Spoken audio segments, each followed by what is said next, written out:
आज यातनं एक संदेश निश्चितपणे जातोय की या देशामध्ये महिमा मंडन होईल तर ते छत्रपती शिवरायांच्या मंदिराचं होईल, औरंगजेबाच्या कबरीचं होणार नाही, हे देखील या निमित्ताने लक्षात घेतलं पाहिजे।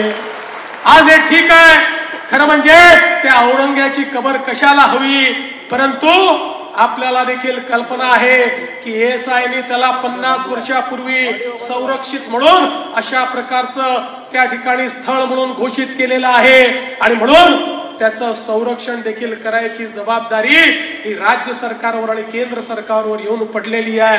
काय दुर्दैव आहे, ज्या औरंग्याने आमच्या हजारो लोकांना मारलं त्याच्याच कबरीचं संरक्षण आम्हाला करावं लागतं। पण एक वचन तुम्हाला निश्चितपणे देतो, काहीही झालं तरी या महाराष्ट्रामध्ये औरंगजेबाच्या कबरीचं महिमा मंडन होऊ देणार नाही, त्याचं उदात्तीकरण होऊ देणार नाही। त्याचं उदात्तीकरण करण्याचा कोणी प्रयत्न केला तर तो प्रयत्न त्याच ठिकाणी चिरडून टाकण्याचं काम या आम्ही केल्याशिवाय राहणार नाही, हे वचन छत्रपती शिवरायांच्या या मंदिराच्या समोर आपल्या सर्वांना मी देतो।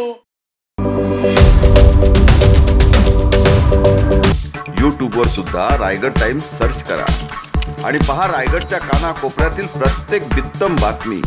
आणि हो, लगेच सबस्क्राइब बटनवर क्लिक करायला विसरू नका। रायगड टाइम्स, आपलं चॅनल, आपला आवाज।